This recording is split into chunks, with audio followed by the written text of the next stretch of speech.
So today let's cover buttons, and this is a prelude to working with interactivity. So when we do the slideshow and you want to go from one element to another, one page to another, one display images or whatever, you need to have a button, and that adds interactivity so that the end user is able to control the timeline. Right now, the project that you're working on is linear. It's the same principle as a film. You start with frame 1, and however many frames you have, it goes to frame 2, 3, 4, 5, until the very end, and then it loops. It starts again at frame 1 again. When we introduce interactivity, you can start at any frame. It's still linear, but you can jump around on the timeline depending on the kinds of buttons that you use to be able to control where you are in the timeline. You can have it play linear, or you can have it stop and rewind and do all sorts of stuff with it. So let's start today by creating some buttons. And we'll start with a simple button.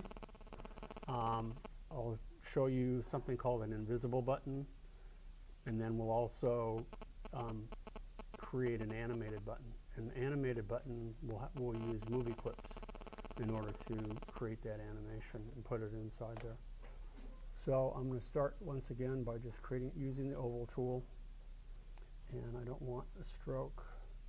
I'm just going to go ahead and use how about a nice green button here? And I'll go ahead and use the fill bucket and make it look a little bit more three-dimensional. So I want a little ball that now looks like I'm going to turn this into a button. Right now, it is what? It's a shape, right? Because when I select it, I see the selection mesh.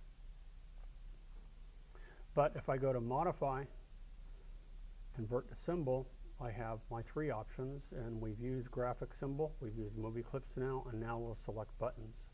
So we'll call it green button.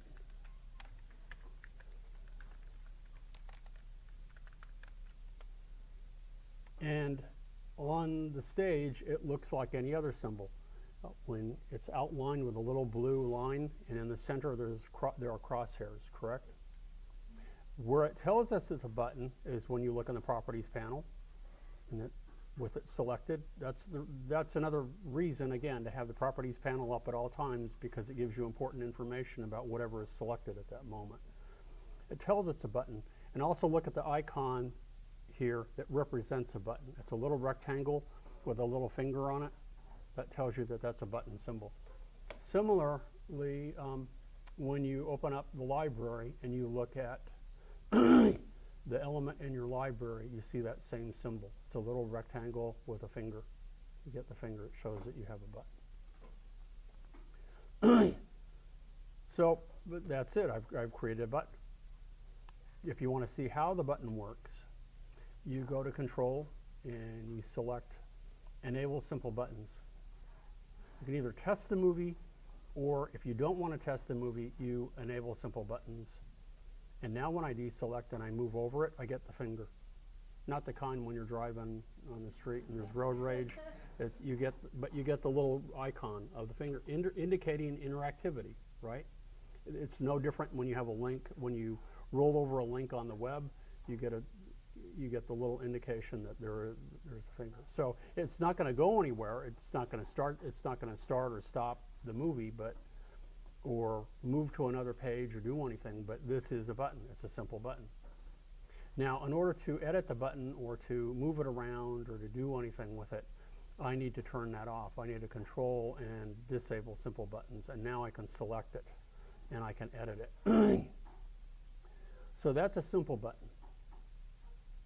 It would be a good time now to look inside the button and inside that container and look at the timeline in there, because each of these symbols has its own timeline.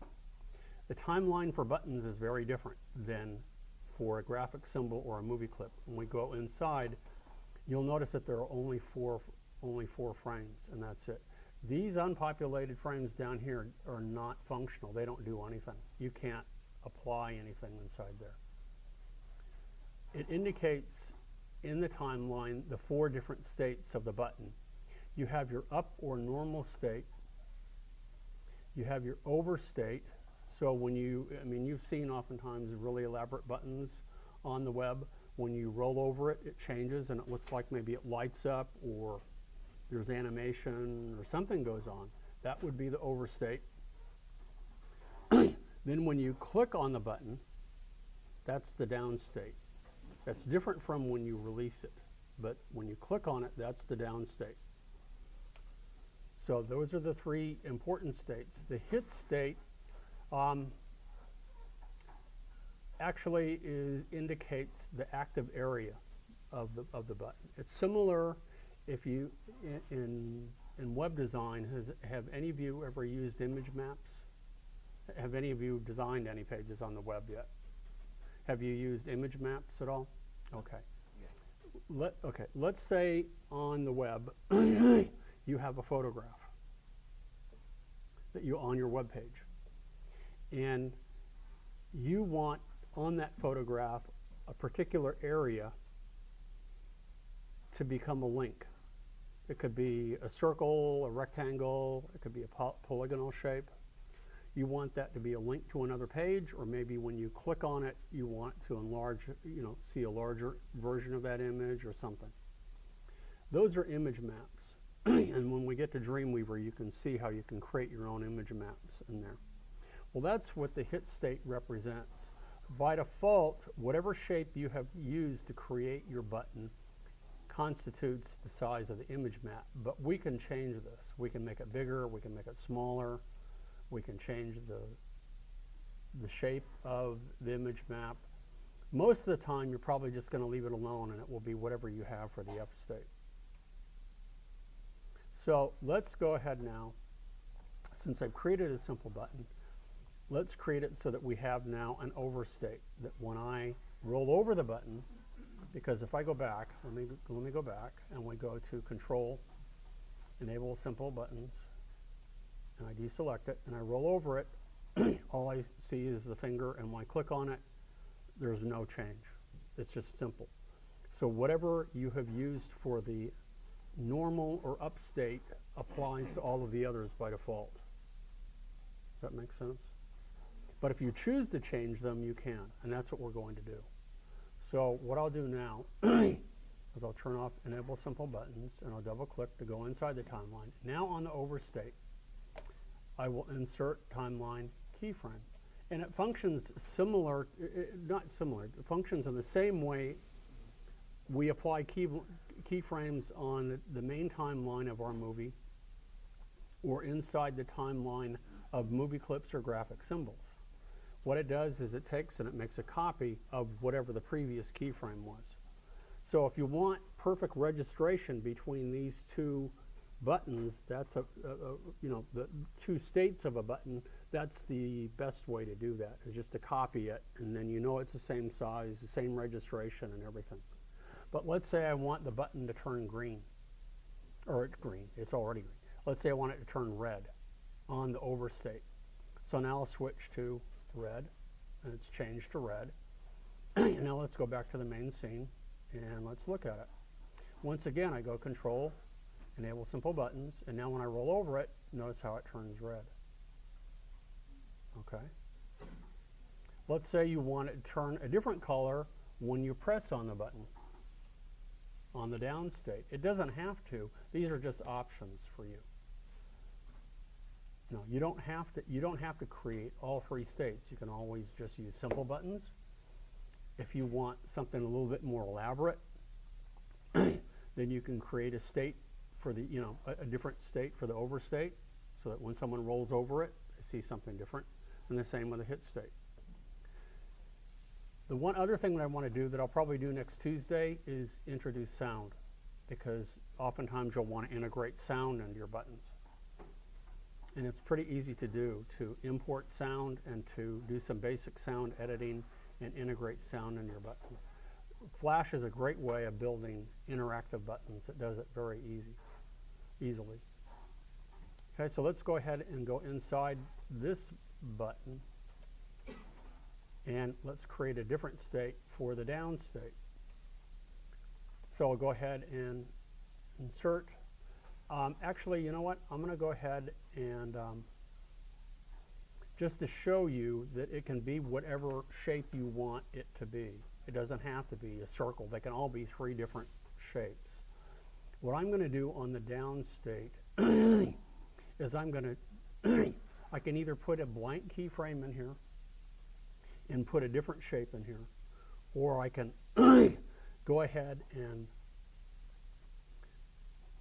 copy it and maybe change the size of it. There's all kinds of variations. The best way to determine what you want to do is just pay close attention on the web and see what other people are doing. I mean, I won't say there's an infinite number of possibilities, but there are a lot. So let's say when you click on the button, it actually enlarges a little bit.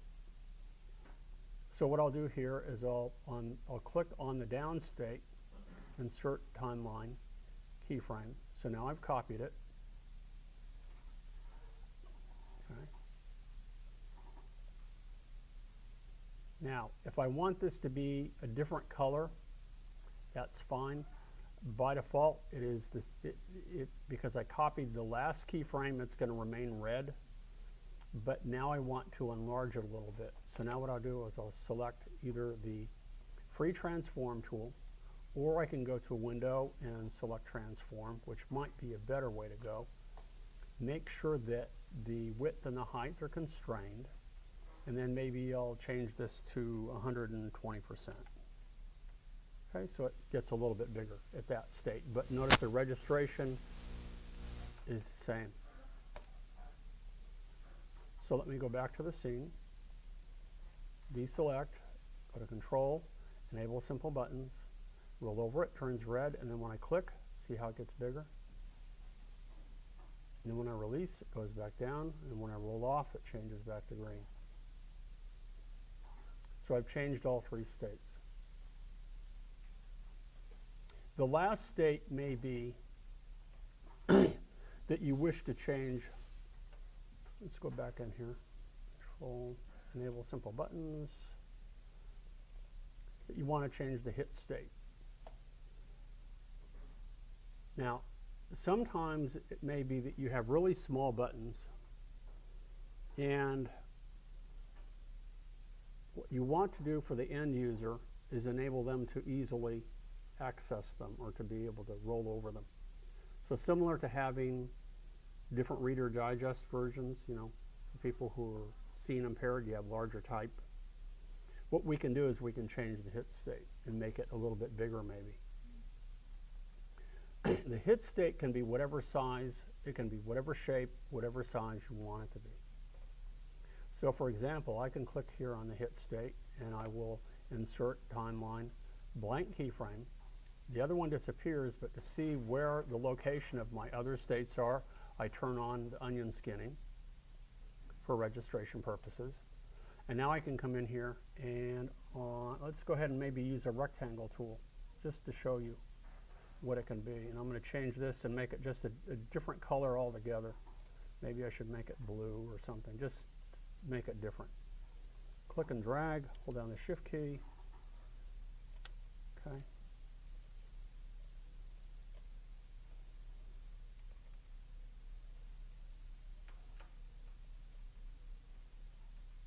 Kind of, oh, yeah, okay. Okay. Turn off onion skinning. As I made it larger, it's kind of hard to see. But that's okay. And now let's go back to our main scene. Deselect, Control, enable Simple Buttons. Now watch what happens when I start to roll next to this. Before I even touch the button, notice how it activates it? That's how I've changed the hit state. See that? Before, if I were to remove that, let me go back and remove it, and you'll see what I mean. Let's turn off Enable Simple Buttons. Go inside the container. Let's go back and click here, and I'm going to edit timeline, and I'm going to remove frame. So it remains, so I just have these states again, and it will use the previous ones as the hit state. And I'll go back again to my main timeline, Control, enable simple buttons, and now watch. When I move next to it, you notice that before it even touches it, it's activating it, and why do you think that is?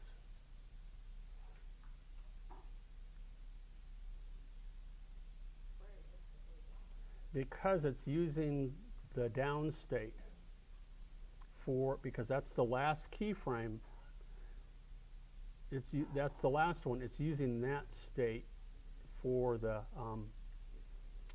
hit state. If I want it to turn into a button where I have to actually touch on the edge of this one, then I'm going to have to copy one of the previous keyframes and put it on there, on that hit state. So let me go back again.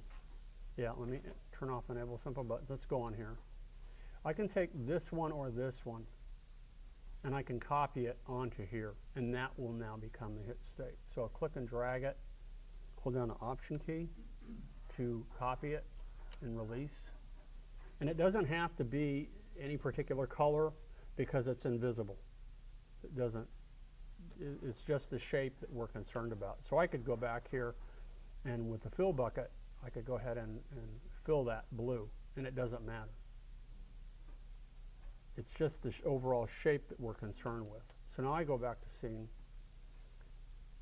Control, Enable Simple Buttons. Whoops, let's go back here. And now watch, when I roll next to the button, see it has to actually touch the edge before it to activate. And then when I click on it, it gets bigger.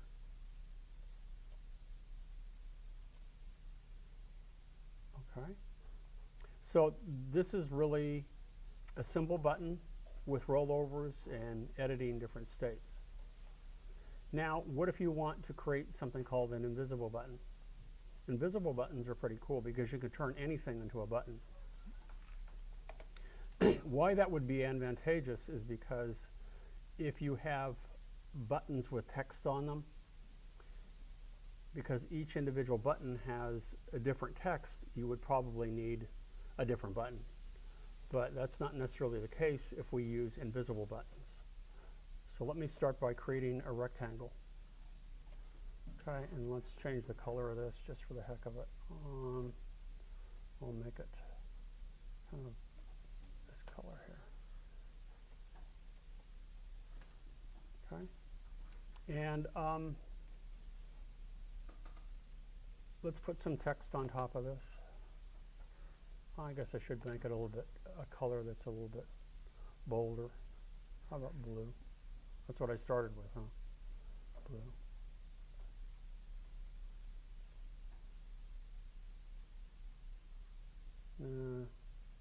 How about a pink button? There we go. Make it a pink button. And now we'll get some text, and we'll put the text on top of it. Make sure that it's centered. 54, Llewellyn. That's a little bit too large, but I'm going to type home. So, and I don't want it that color. I want it black. And I want it smaller. Reduce it. Like so.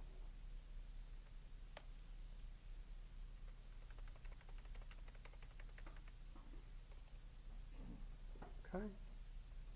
So that's pretty clunky looking, but that can be, right now it's not a button, but I can turn it into a button by applying an invisible button on top of it. So what I'm going to do first is I'm going to select both of these and make copies of them because I want a series of buttons. So I'm going to go ahead and make copies of this. And now I'll change the text on here to indicate that this would be different. Select all.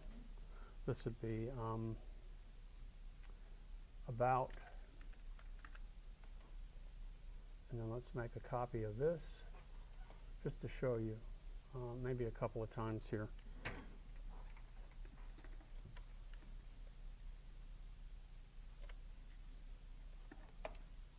Put text. How about contact? And then this one,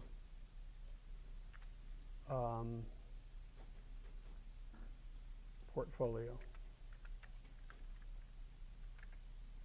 Kind of big, doesn't fit very well, but you get the idea. So I want all of these to be buttons. So now what I can do is I can come over here, and because I probably want the color to be a little bit different, I'll go back and use maybe orange or something and create a rectangle like so, and I'm going to turn it into a button. So I select it, modify, convert to symbol, and I'm going to call it invisible button. Invis button.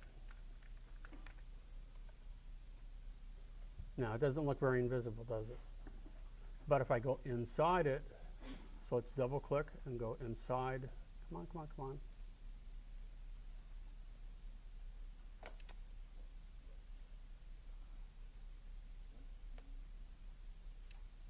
Why is it not allowing me to select? Oh, because I have control, enable simple buttons turned on. There we go. So now if I go and I double click and I'm inside it, now what I can do is I can click and drag and change the up state to just the hit state. So that's all I have is a hit state. I don't have a visible up, over, or down state. And now I go back to the stage and notice how that the color of it changes to a light blue. This is now a button. Whoops. Oh, no, no, no, no. Oh, I didn't save any of it either. Oh, okay. Let's go back.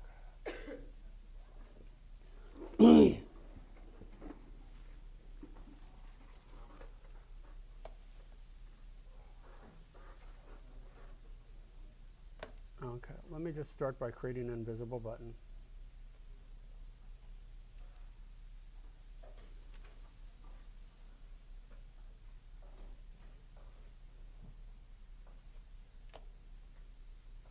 Okay, so I'll go ahead and I'll select it,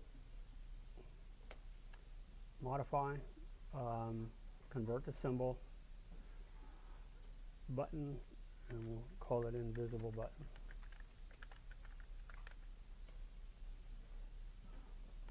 Double click to go inside it, click and drag, click, release the mouse, click and drag to apply just the hit state. Go back to the main timeline and you'll see that it's a transparent blue. It doesn't, it's visible as a transparent blue object inside your Flash document, but as soon as we go to control or enable simple buttons, it disappears. And when you roll over it, see, anytime I'm over that area, it activates. So why would that be advantageous? Because if I turn that off, let's try that again. I'll go ahead and I'll make some more rectangles here. Light pink.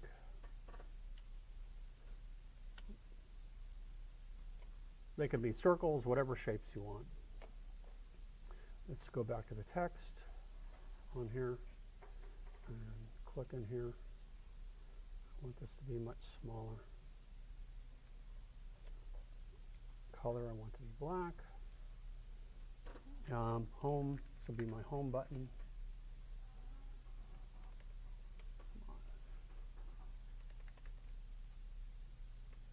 I'm using my arrow keys to move this around.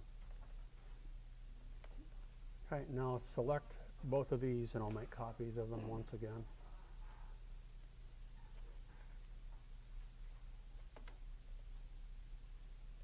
Select the text on each of these. This will be our About button.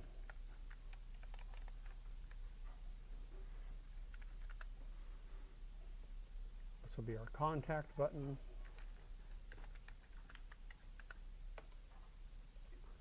And this will be our Portfolio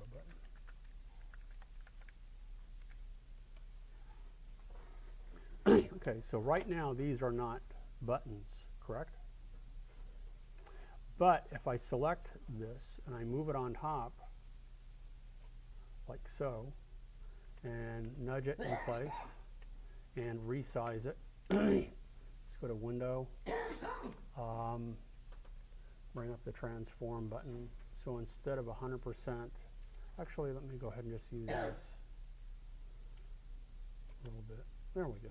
So it's a little bit smaller actually. And then selecting the, let's make sure Control, yeah, okay. Hold down the Option key and click and drag to make copies of the invisible buttons that go on top of it.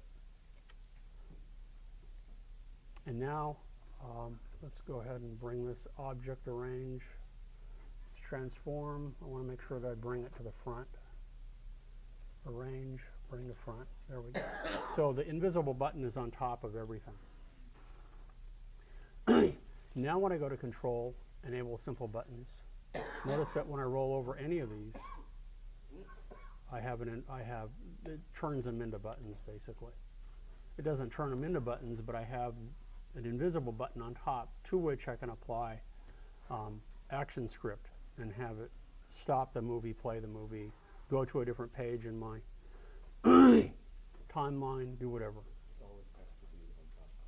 It should be, yeah. If it isn't, then you're right, it would cover it up and you wouldn't be able to see it. Let's see if I roll over here. Do I still have that button over here? I guess I didn't. Okay. Control. I guess I didn't. I moved it. Okay. I thought maybe I copied it. Okay. So the next step would be, let me save this, if in case it crashes again.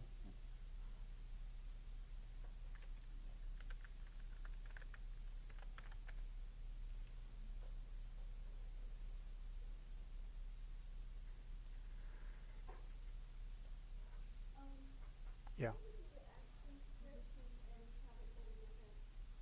We'll get to that, but not today. This is a prelude to that. You have to know how to do, you have to know how to work with a basic timeline, work with different symbols and tweens and that sort of thing. Then we introduce buttons, and then after buttons, then we'll apply action script so that we can create our interactive piece. So this is creating an entire page in Flash. Hmm? This is creating a page in Flash. That's what it could be, a page, or it could be, so I mean these buttons could take you to different scenes. Oh. The buttons can take you to different pages. The buttons could also be part of a simple slideshow. So if we go back to my website, and this is what we're going to create, and this is where you're going to apply interactivity. We're going to use a template, and we're going to use the ActionScript 3 to show you how they have applied ActionScript and to make these work. You know, when it comes up on the regular web page like this, like yours, does it require a Flash player? Correct, it does. So if you don't have a Flash player, It won't play. It won't even. You won't even view it. It's typically not a problem anymore. I don't know of too many browsers that don't have Flash Player built in. To be on the safe side though, when you publish your document, you might want to save it backwards so it's compatible with older Flash Player. There's other options that you have available too, but hold on one second here. Let me go ahead here and let me go to my artwork page. This, okay, is a simple Flash piece. It's this size. And this interactivity, when you click on the forward buttons and the backward buttons, will enable you to move forwards and backwards in the timeline. I could have also done a different version, which is one that we'll do, that if you have little icons that represent the images in your portfolio, and you click on each of those buttons, and what that button does is it jumps to different parts of the timeline. That's all it does. Now, it's jumping to different parts of the timeline. It could also jump to different scenes. It could, when you click on it, it could jump to a different page. It can jump to all sorts of things. But in principle, it's no different than what I'm doing right here. Every time I click, notice that when I roll over the button, there's a little bit of interactivity. When I click on it, notice how the button changes. And when I release the button, it jumps to a different part of the timeline. So that will be the next step. We just want to make sure that you understand how to make the buttons first. With regard to creating websites in using Flash, a common way to do it is what my friend has done. It's Foresight Inc. He has a simple enter page. This is his splash page. And when we get to Dreamweaver, this would be his index page. And notice what he has here. It states that you need Flash Player to view this site. So if you don't have it, click here, and where that will take you is Adobe's website to be able to download a free version of Flash Player. If you do have it, you just click enter. And all this enter button does is it tells it to open up a window. And in that window, in that page, is his Flash project. It's embedded in an HTML page. Your Flash projects have to be in an HTML page. They cannot reside by themselves on the web. They have to be in an HTML page. So when I click here, notice the little window that fits quite nicely to the size of his Flash project, but this is his entire website now that was done in Flash. It's opened as a separate window. And each of these interactive buttons here, anything can be turned into a button. Text can be turned into a button. We can have invisible buttons, and it's hard to tell what he's done with each of these. Notice that it has the rollover state. When you roll over it, they change color. And you get the finger, you can tell it's a button. And all this is doing when you click on one of these buttons is it's jumping to a different, either to a different point in the timeline, or it's jumping to a different scene in the timeline. You can have different scenes, which are just like different HTML pages in the Flash project. That's all it's doing. There are probably different scenes in the Flash project, because once you're, for example, if I'm on the work page, then you'll notice, okay, we have product development or structural packaging.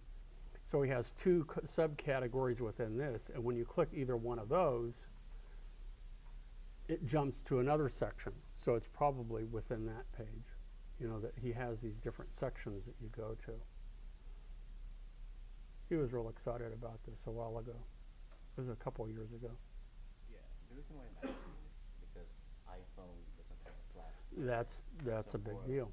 Yeah, so that's when I looked at it. Yep, that is an issue. iPhones do not show Flash in the browser. And I don't know that they have any plans on doing that. So to use Flash, if you plan on making something visible on the iPhone, won't work. Then you have to stay away from it. So it's something to consider. So while I think that's partly, I won't say it's because of the iPhone, but I think because people now are more and more viewing websites on devices other than their computer, that that Flash, I won't say it's fallen out of favor, but it's not as popular to build an entire website in Flash. But it depends. I mean, you're a photographer, so you want art directors to see it. You don't want them to look at your website on an iPhone. No, because they're just going to look at little thumbnails of what you see, even if they could view Flash, and that doesn't help you. You want them to look at it on a laptop or a nice big monitor and nice big images. So for you, it's a non-issue. You could build a separate site, and that's what some people do. If you look on the samples page that I have on my website of my students, Tran, he has, when you go to his Splash page, it says HTML or Flash. And that's another reason people don't do that anymore. Build websites entirely in Flash, because then you have, for accessibility issues, for Flash player issues, all sorts of things, you do have to have parallel websites, and that's a lot of work. A lot of work. You have to build, it doubles your workload is what it does.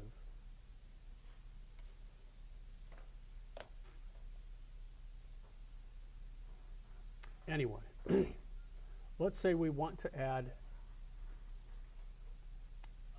animation to our button. Not only do we want different states when we roll over them, we want to have something that actually is animated. So let me, this is, Cindy, one of the main reasons why you would want to and why you would have to use MovieClips. So let me start with an oval button again, and I'll start with my red button, like so. And I'll change the fill so it's like so. And now I'll turn this into a simple button by selecting it, modify, convert to symbol, and button, and we'll call it anim button.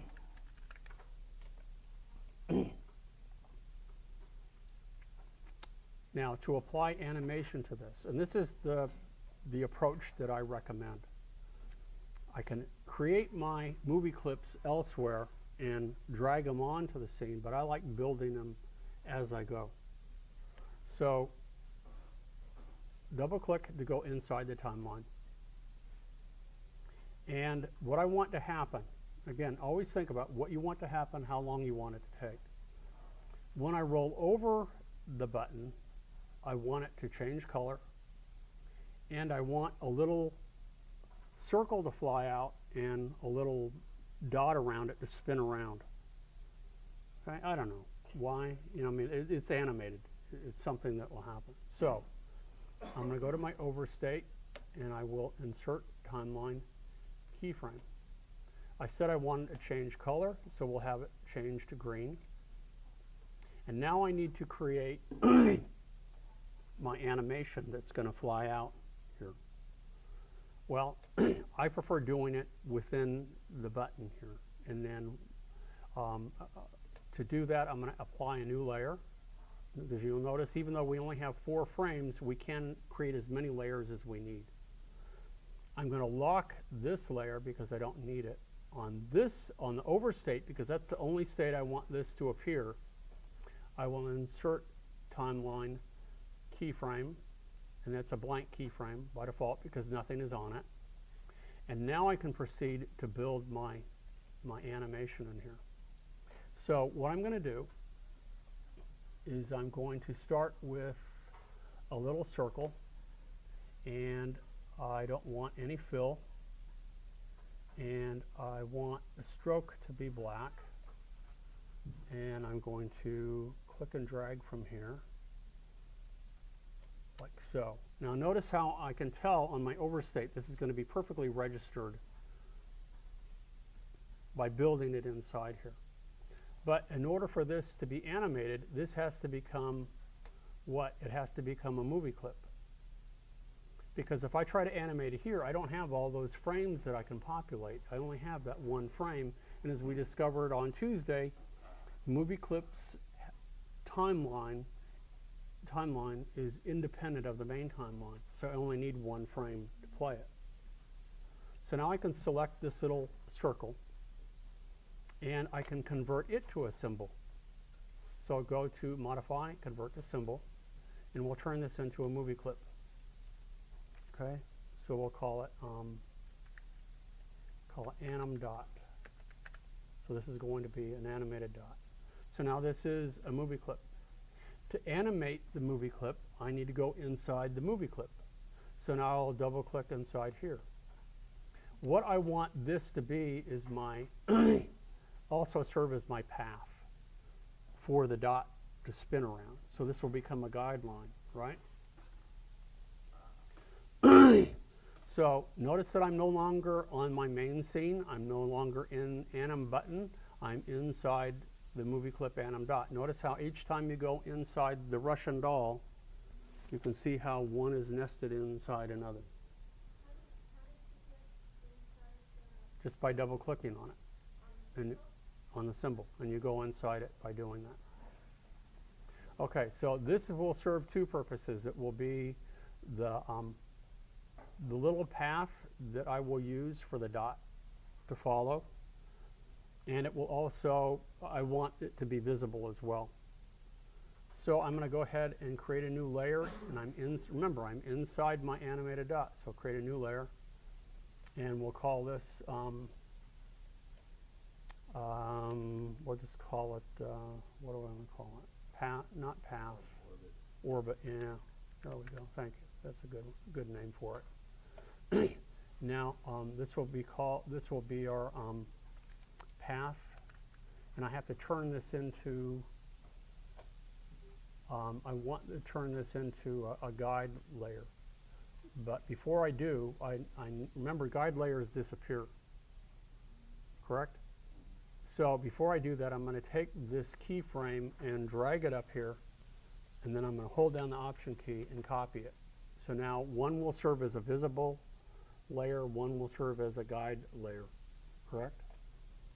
Let's turn this into this top one, this path, into a guide layer. Notice that by double clicking on the little icon, I can turn it into a guide. Right? So now I can lock this one down and I can turn it off. My orbit, because that's below, that's visible, I don't need it anymore, at least for the time being. Now I'll create a new layer here. It's going to be underneath my path. I should select the path first. In order for this to go around, what do I need to do? Remember what I did when I had it follow?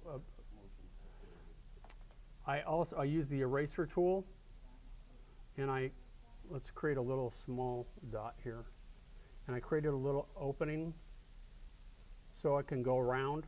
It has a start point and an end point. Without that, it doesn't know to go around. I guess that's what I was getting to.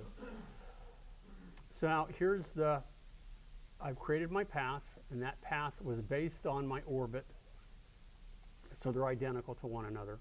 But remember, when this dot that I create follows the path disappears when it publishes.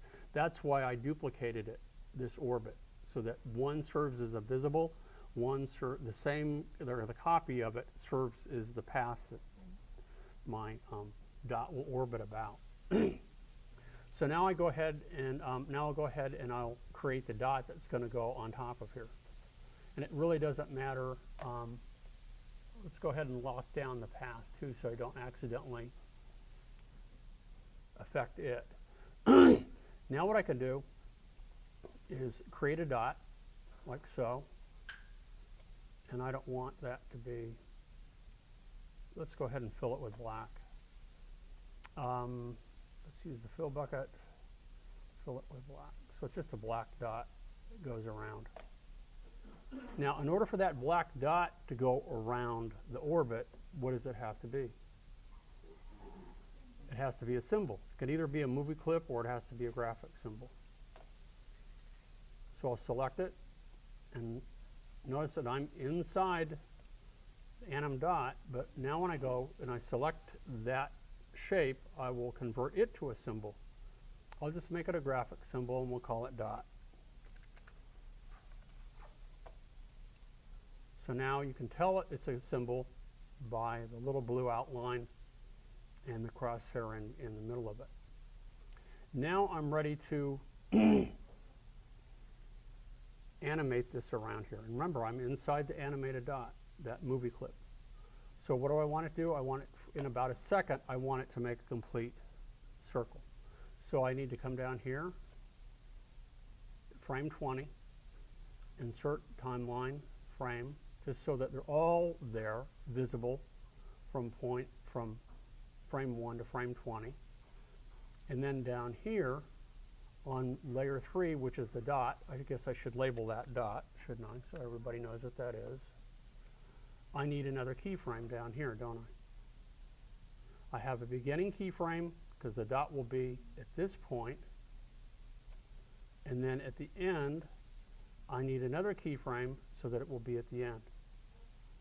Okay, so I click down here, and I can either copy this keyframe here, or I can click here and insert timeline keyframe. You can do it one of two ways. It's just as easy to take this one, click, release the mouse, click and drag, and then hold down the Option key, and it copies that keyframe. It doesn't matter. And now at the end, I'll move this one over here. And now I apply a tween. And what kind of tween do I apply? Motion tween. Now when it goes across, like so. And now on each of these keyframes, I probably need to tweak them a little bit, you know, move them a little bit closer. And the only way to tell whether it looks smooth when it goes around is to test it. And then you'll have to come back in here and check it. So now when I go back and I click backwards to the animated button, you'll see that it's visible only on the overstate. When I click back on my scene, you'll notice that it disappeared because it is only visible on the overstate. Go to Control, Enable Simple Buttons. When I roll over it, I see it, but it doesn't animate, does it? Why doesn't it animate? Is it broken? Is it non-functioning? Is it what? Huh? I don't, because the MovieClip only requires one frame. The reason it's not animating is even if I hit play, I hit the return key, because MovieClip's timeline, because they are independent, you do have to test the movie to see if the MovieClip works. That is just the nature of the beast. So we do have to go to Control Test Movie to see if it works. And hopefully it hasn't crashed. Oh, don't crash. Yeah, I didn't. There we go. When I roll over it.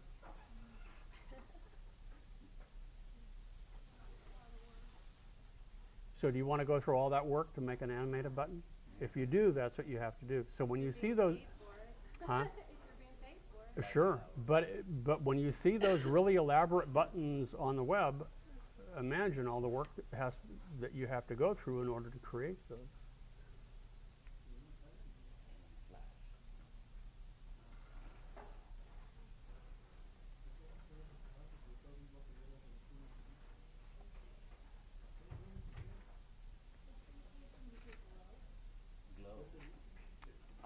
There are some filters, and you can, and actually CS4 does even a better job, where you can apply some of these over time, so that it will, yeah, when you roll over, it kind of it glows, and that glow will happen over time. Or they look like they light up. They don't actually light up. It's kind of a Photoshop trick where you make two states in Photoshop, where it looks like it's lit up when in fact it's not, just a different color.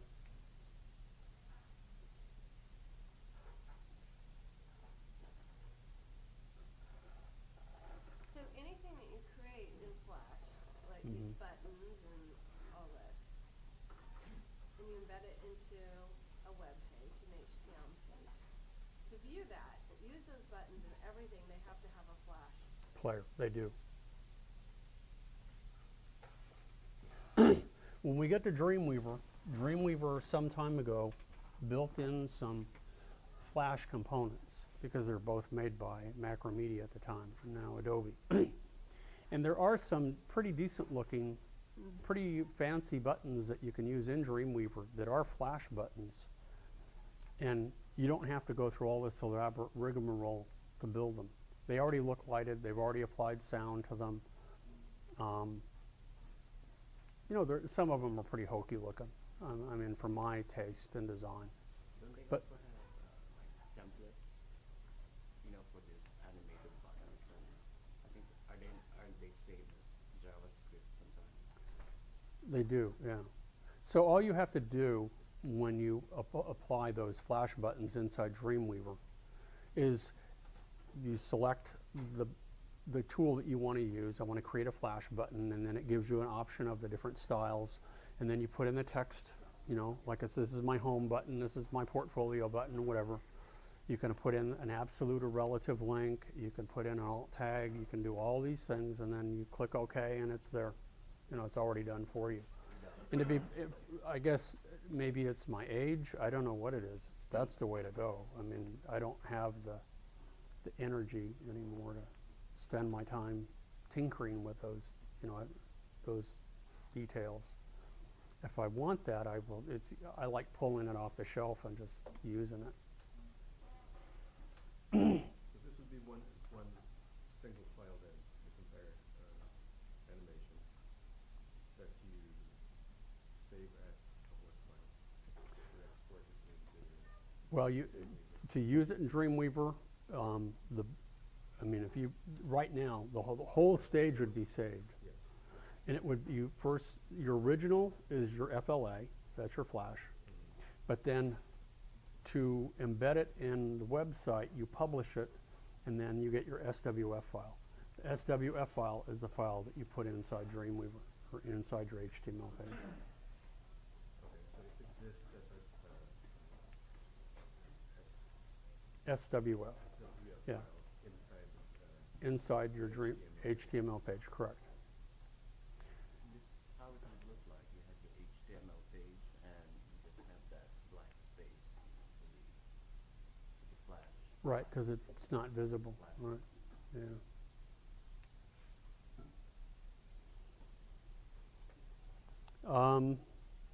The other thing that I wanted to move on to with regard to MovieClip, since we applied animation inside a button, and you can see it only needed that one frame to play. But the other day she had a balloon over there, and she had all of its independent parts that were animated, and that would be another reason that you create a composite piece, and each of those individual elements that create that piece are movie clips, and together as a single movie clip, they're all animated. You know, it's an animated piece, but you have to put it together in various parts, and I want to show you how to do that. So let me create a brand new file. Actually, you know what, let me save this first. I have something.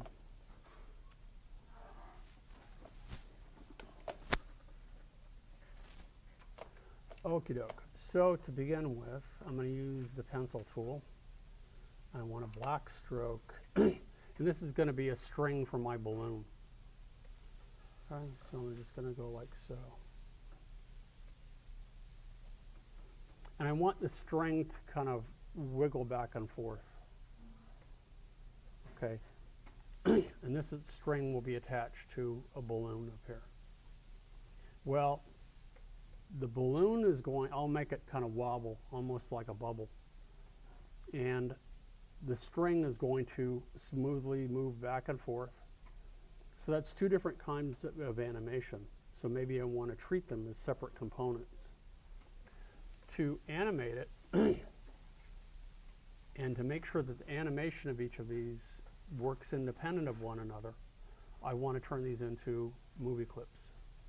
So I'm going to select the string, modify, convert to symbol, turn it into a movie clip, and we'll name it string. But in order to animate this, I have to go inside the movie clip. In order for this to morph back and forth, what do I need to do? The only way you can do a morph is a shape tween, correct? But I'm inside the movie clip, and that's what I'm looking at. It's a shape.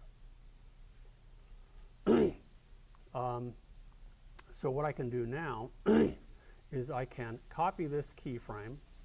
Let's say I want this to take place again in a half a second or a second, I don't know. I'll just say, I'm going to use the 1 second rule, and then we'll go back and maybe edit and change the pacing of it. So I'll go ahead and I'll copy this keyframe by moving it down and holding down the Option key. And now this one, I want it to be flipped. So I'll go to Modify, Transform, and I'm going to flip horizontal.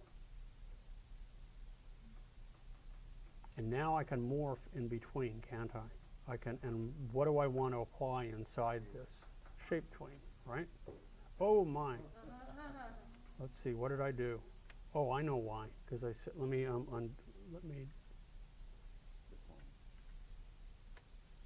do this again. I want to make sure that I said horizontal, and I think I meant vertical. We'll find out in a minute. Let's drag it down, copy it, and let's go to Modify, Transform. I said flip horizontal, didn't I? Yeah. Let's say flip vertical. No? That does it that way, doesn't it? Modify, Transform, flip horizontal. Okay, well, let's try again. I thought I did it right. Let's apply the shape tween. Oh my, that looks horrible, doesn't it? It's doing it the opposite way. Why is it doing that? Yeah, it's changing it. Flipping it horizontally instead of vertically. No, horizontal should be like this. It should be, yeah. It's the thing. But it's flipping this way. Oh, we can try the other.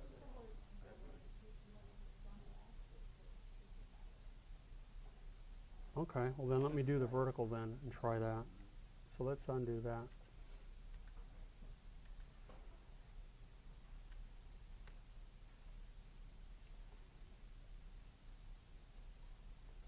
Okay, once again, modify, transform. We'll try flip vertical this time. It doesn't seem right, but let's give it a whirl. Let's apply the tween, and it's still doing the same thing, isn't it? What about the constraint? Well, I mean, I can always put the shape hints in there. So let me undo again.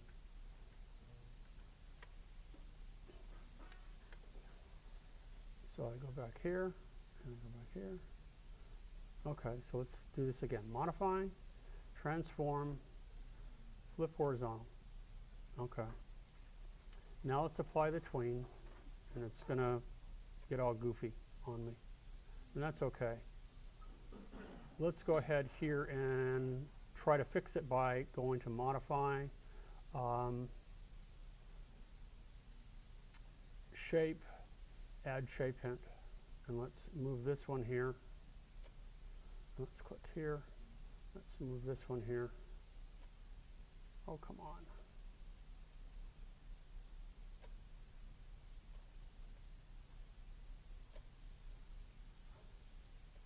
That's what I want now. See, this is a little glitch. It isn't what I want because it's rotating, and I want it to undulate. So let me pull that off. Let's go back here. Let's pull this off. Come back here.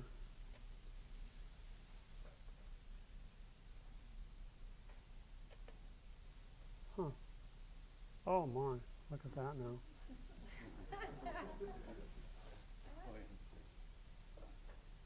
Pull it off. Pull it off.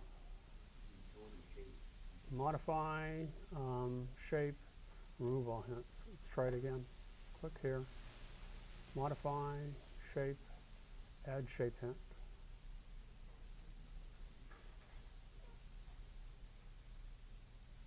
How about if I put it here? Click here. Let's put it here. Huh.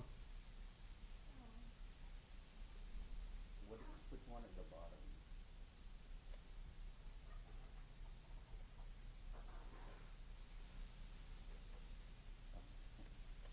It wants to flip it. I don't know why it's flipping that. I thought I was going to do something really simple. No. It's getting complicated now. Worked the other day. See how it's turning the whole thing upside down? It's kind of neat, but it's not what I want to happen. Huh? We draw the curve shape on the keyframe on the frame. In the end of the keyframe, we can Yeah, I think what I'm going to do is I'm going to start over again. Let's turn none.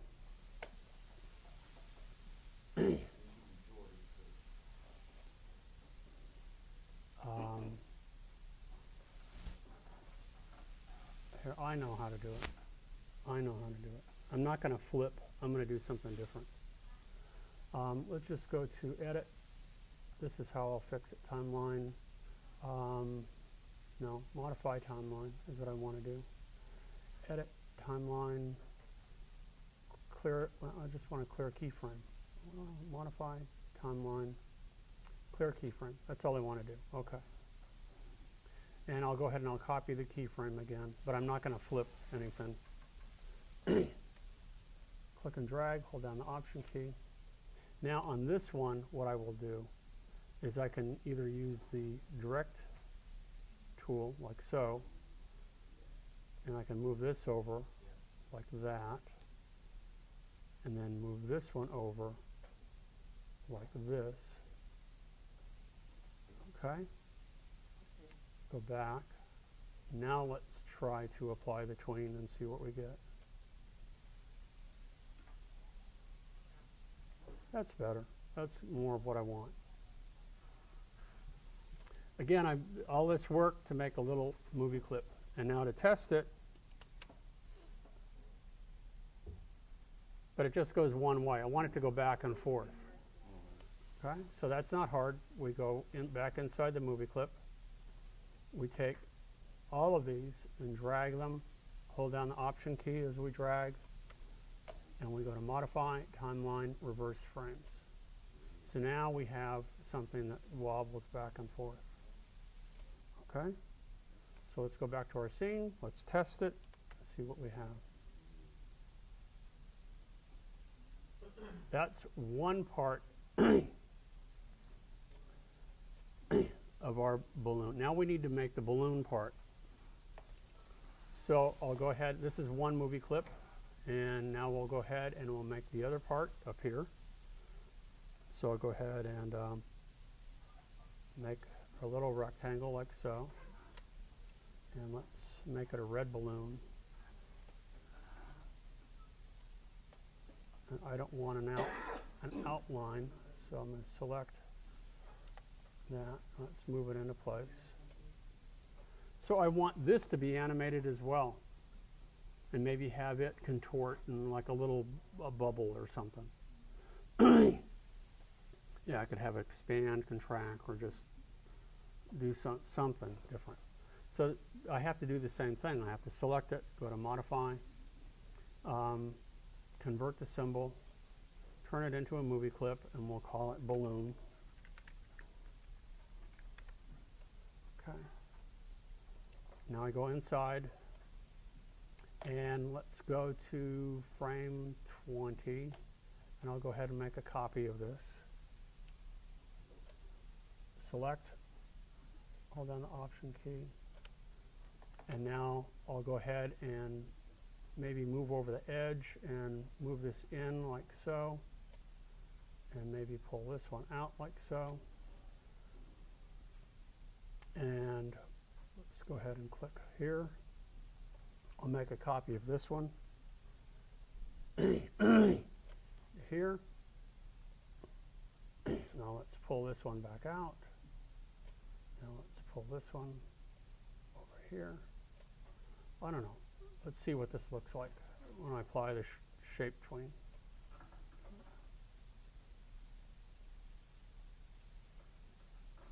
Okay, let's just copy the whole thing and reverse it and see what we get. I'm obviously just winging this, so.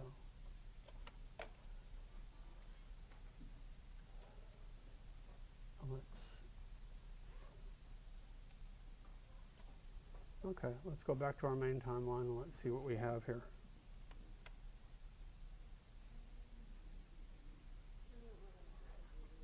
Kind of weird, but you get the idea. But you get the idea.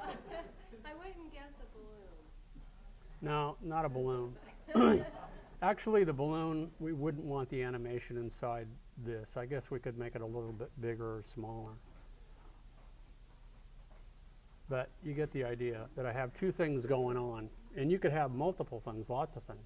Now, I don't want these to be separate elements. I want them to be one element. So I can select this and convert this to a movie clip, another movie clip, and put this inside it. Or I can start from scratch. I can go to my library, which isn't a bad idea, and I can create a new symbol, movie clip, and we'll call it combo balloon.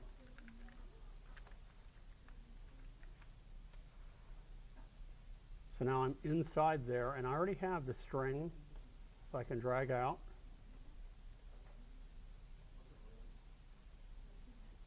And I already have the balloon that I can drag out here. Okay. Now I can go back to my scene, and this is not that. These are the separate elements. But if I go back to my library, I can bring out the combo balloon where it's a single element now. But it has those two separate animations built into it. So now when I play it, I have two different animations going on in a single element. And it only takes one frame to play it. That's why you want to start to use movie clips. Because you may notice in a number of pieces, when you see them created in Flash, when people use linear animation, that they'll have, you know, what if you're creating a fish tank and you had these little fish that were swimming across, you know, and the mouths are opening and the tails are going back and forth and the fins are doing whatever. Well, all those are separate elements, and they would all be separate, you know, movie clips that would be combined into one, so that when you brought the fish on stage, it would be a single, you know, element. Because remember, what I can do now, I can take this and I can make copies of this, and I can resize them, and I can change their properties, like so, and I can animate these too. Now you can have another layer of animation where they actually go off the stage, and when they go off the stage, they disappear. You know, the alpha changes. So it's one animation layered upon another, upon another, upon another.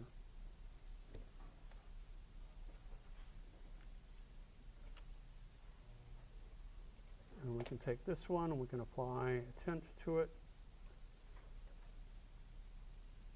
We'll just leave those. Now when we test it,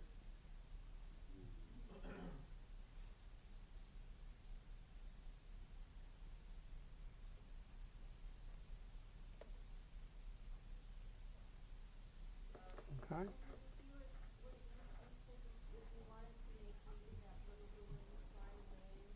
Say again.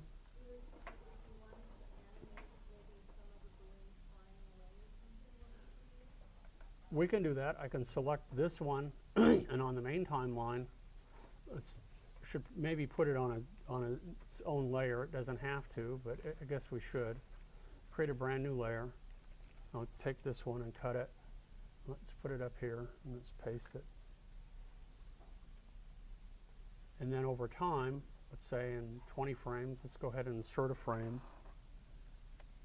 And then in this one, let's insert a keyframe. So I can either copy this one here, or I can click F6, and that makes a keyframe. And then I want it to go from here to here, or I want it to go off stage, or I want it to change size or something. So let's reduce the size of this a little bit. So I want this to float up.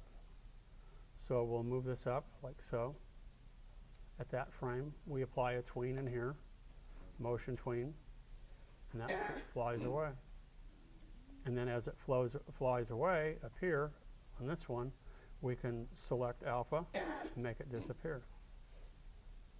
So not only is it going to animate, and you've got three different animations going. You have the string, the balloon, and now the whole thing is moving up. And as it's moving up, the alpha is changing. I have all of that layered. So now when we play it,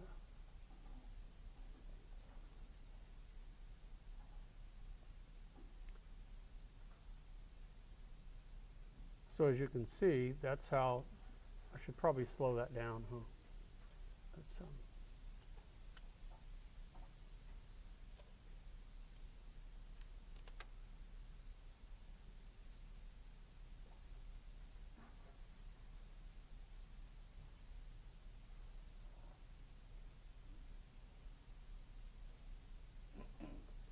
so it depends on what you want to animate. In some cases, it's not necessary to go through all of that. But in other instances where you have something that's fairly complex, you are going to have to nest one inside another, inside another, inside another in order to get the desired result. They are time consuming, no question about it. Okay?